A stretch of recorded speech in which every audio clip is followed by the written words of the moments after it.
Hindi lahat ng tao ay mayaman. Ang iba ay may kaya lamang. Ang iba naman ay kailangan pang magtrabaho habang nag-aaral upang mapunan ang kanyang pangangailangan. At sa kamalas-malasan ay isa ako sa mga taong ito.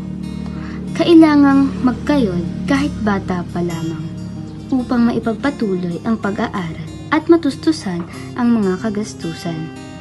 May mga araw na napakaayos ng ating pamumuhay. Ngunit kagaya nga ng sabi ng lahat, hindi palaging masaya. May mga taong magiging hadlang sa aking mga pangarap at lalong magpapahirap sa aking kalagayan. Ngunit may mga taong nananatiling nandyan sa aking tabi sa oras ng aking pangangailangan. Ako si Shania Atienza at ito ang kwento ng aking buhay.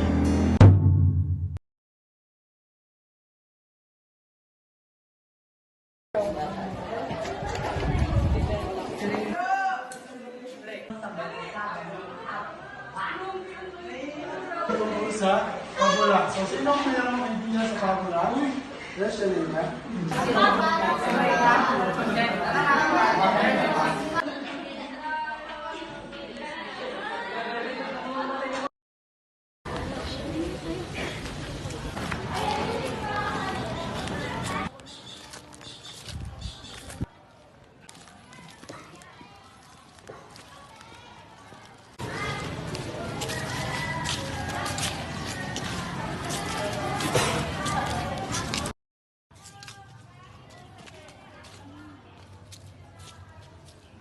Halaya, oh.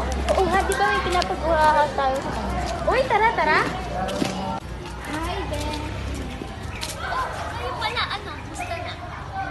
Di ba may pinapag-uwahang sir na activities kanina? Nagbabakasakali kasi kami ni Nicole kung pwede magpagawa sa iyo na total kaibigan ka naman sir, di ba? Ano kasi? Di ba, Bes, sabi mo na nakaraan, kailangan mo ng pera. Kung gagawin mo yung activity namin, babayaran naman namin. Ay, hindi niya naman agad sinabi. Oo naman, pwede kong gawin yon. Pero since mahirap yung activity na ginawa ng sir, medyo mataas lang yung pera. Ay, walang problema. Basta bukas ha, bigay namin sa'yo. Magkano ba? 200 lang, Beb. Presyong kaibigan ka. O, ito o pera para sa nagagawin mo talaga bukas. Sige, te. May pupuntahan natin. Sige. Thank you. Bye-bye.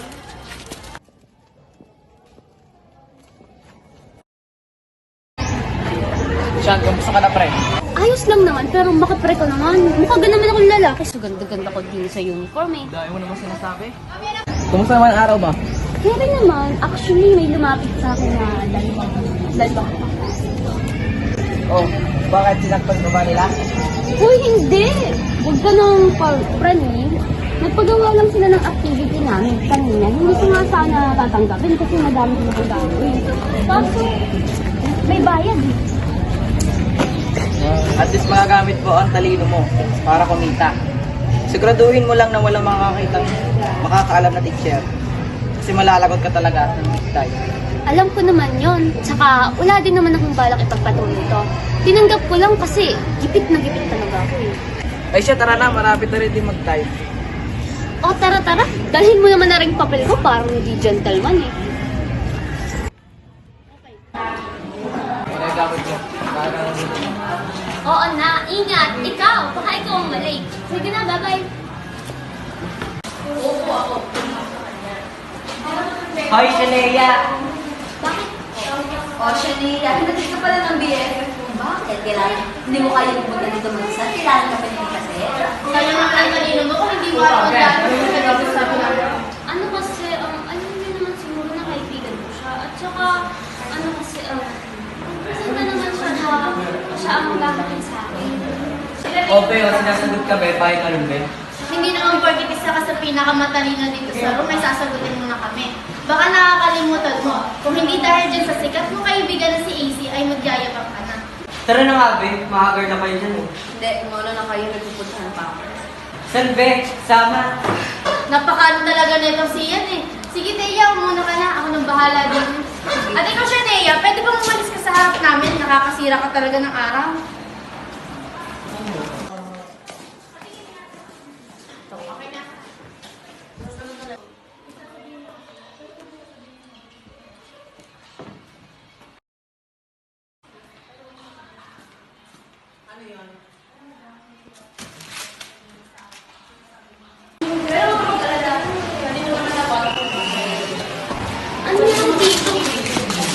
pwede.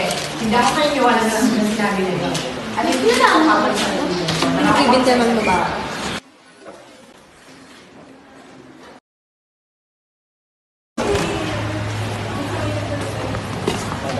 Oh, AC, anong ginagawa mo dito? Sabay ka ng power, sabay na tayo. Ah, sige, pero wala ka bang pupuntahan? Wala, medyo pagod na rin, kaya didiretsin ako sa bahay. Ayun ka lang ba? Oo. Talaga ba? Okay lang ba lahat? Mukhang pagod ka. Oo naman, yun nga lang, masyadong marami ang gawain, kaya minsan lang ako makapagpahinga. Sumutulungan na kita. Hindi na, kaya ko na to. Ako pa? Oo, ito lang, kaya mo naman yan. Paano ba yan? Kita lang tayo bukas. Sige, ingat ka pa uwi ah. Bye-bye! Sige. Hi, buhay. Papasok na naman. Oh, hi, Shanae. Ano yung dala mo? Yung mga project na yan para mamaya. Oo, tama kayo. Para to sa search ng pangpasok mamaya. Pwede pating. Ano kasi, pwede naman. Kasi pwede pa kaingatan. Kasi mauulit yan pag nagtutubig. Ano ka ba? Masyadong prani. Hindi naman namin dudunihan eh. Hala, anong ginagawa niyo? Bakit yung pinunit? Pangpasa ko sa sarsap eh. Ano naman kung pinunit namin? Sabi mo naman, ingatan baka magkadugo. Mga wala ba kayong common sense? Pangpasa ko to tapos pupunitin niyo? Nag-iisip naman kami. Gusto ka lang talaga namin pahirapan. Alam ko nang gusto niyo akong pahirapan. Pero itong ginagawa niyo, sobra na eh. Alam niyo kung gaano to kahirap eh. Lalo ko na Teya. Alam kong isa ka din sa sobrang nag-e-effort gumawa ng mga activities. Alam mo kung gaano to kahirap. Pero ba't niyo pinunit? Ano nang ipapasa ko para mamaya? Alam niyo na hindi kami mayaman katulad niyo. Eh kaya nagawa ko ng paraan para mapanatili yung scholarship ko. Pero bakit lagi na lang kayong nanghadang sa pangarap ko? Unang dating ko pa lang dito, puro pagpapahirap na ang pinaparanya siya sa akin. Pero ano, pinagtyagaan at pinagtiisan ko ang pagmamalitrato niyo sa akin. Kasi ito lang yung school na tinanggap ko, yung application ng scholarship ko. Eh pero kung may iba pa akong chance, baka matagal na akong nakaalis dito. Kasi ayaw ko nang mahirapan o mapahiya pa na kasalubong kayo. Yung pandadangge, pananakit, matitiis ko pa eh. Pero itong pagsira ng mga pampasa mo, sobra-sobra na. Sa ginawa ng tatlo, ay masyadong nadurog ang puso ni Shania. Sapagkat ito ay kanyang pinaghirapan. Hindi ito naging madali para sa kanya dahil ito ay mahirap na activity at ang ginawa lamang ng tatlo ay pinunit ng walang pag-aalinlangan. Kailan kaya mapapagtanto ng tatlo na mali ang ginawa nila? Oh, Shania! Ano nangyari sa'yo? Ba't ganyan ang mukha mo? Relax, easy. Ayos na ako. Anong ayos dyan? Anong minang-away sa'yo? Thank you for your concern, Easy. I really do appreciate it. Pero di mo na kailangan malaman yung rason kung bakit ako nagkaganto. Sana maintindihan. Okay, naiintindihan naman kita. Ayusin mo naman yung mukha mo. Thank you for understanding, Easy. Ito na, mimiti na. Guys, nagigilty ako sa ginawa natin. Sa tingin ko, napasobra ata tayo doon. Alam ko naman na sanay na tayong ganyan ng pakikitungo natin sa kanya. Pero sa tingin ko, sobra na talaga. Ay, akala ko ako lang nakaramdam niyan. Ano ka, Berry Bisco? Special ha? Ganon. Tigil na nga. Seryoso ako sa sinabi ko. Medyo nagigilty na ako sa ginawa natin. Kahit naman ako, ganun din mararamdaman ko. Kasi alam ko din ang feeling na masira yung ginawa ko eh. Siguro huwag na lang natin siyang pansinin. Let's just mind our own business. Para wala ng gulo. Tsaka hindi natin ito maramdaman. Kasi ayoko ng gantong feeling. Tama, huwag na lang natin siya pansinin. Teka, nasan si Ian? Ewan ko dun, sarap ata ng tulog. Napagtanto na ng tatlo na mali ang ginawa nila. Ngunit parang wala silang balak na humingi ng tawad dito. Sa tingin nyo, ano ang sunod na hakbang ang gagawin nila? Magpapatuloy bang ganun ang ugali nila kay Shania? O iiwasan na lang nila ito? Ano nangyari? Ba't ganyan ang mukha mo? Wala. Huwag mo na lang ako intindihin. Magsabi ka nga sa akin, hinaharang ka ba ng tatlo? Hindi. Ayos lang ako. Huwag mo na lang silang pansinin. Titigil din sila sa kakaganto nila sa akin. Alam ko na. Gusto mo bang kabayan ng fishbowl mamaya? Pag-iisipan ko, marami pa kasi akong gagawin mamaya eh. Pag gusto mo, tawagan mo ako, kita tayo sa park. Hindi na.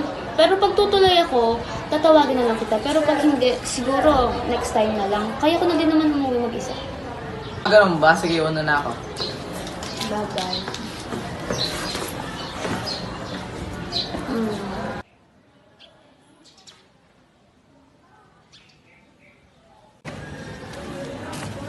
Anak, ano nangyari? Ba't parang pagod na pagod ka?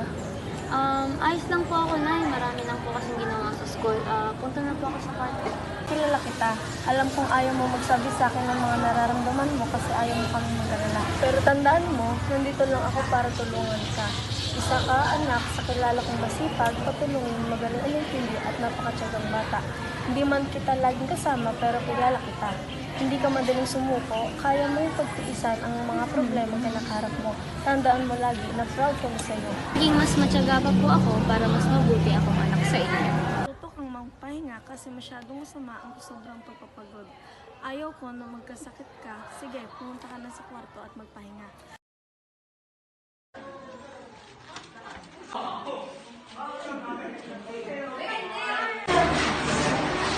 Anika, pasensya na kung itong napasa ng activity. Nagkaroon ng student. Nabiyaran din natin ng art yung gagawin. Sige. Hindi na mabuti. Aba, dapat ka. Sige na, makakaalis na. Bawi ko na ang sinabi ko. Wala na sigurong next time kung gaya ng ugali na ipapakita nyo sa akin. Nung mga panahong nagpapagawa kayo sa akin, napakabait nyo. Sinabihan nyo pa nga akong kaibigan nyo. Porket babayaran nyo ako para sa mga paggawa nyo ay gaganyanin nyo na ako. Lagi nyong inaabuso ang pagiging mabait ko sa inyo. Para lang tulungan kayo. Ganyan pa talaga ang magkakaibigan? Yung lalapitan at kilala lang ako pag may kailangan? Kasi madami ang pera. Kung iisipin nga, mas maayos pa ang trato sa akin ni na Ian at Tea eh. Kasi hindi sila plastic. Pinapakita nila na naiinis sila sa akin. Hindi gaya niyong dalawa na hangin lang ang sa akin pag walang kailangan. Pero grabe magpaawa pag may ipapagawa. Simula ngayon, maghanap na kayo ng panibagong yung kuutugin. Sa pagdaan ng panahon, bawat tao ay nagbabago.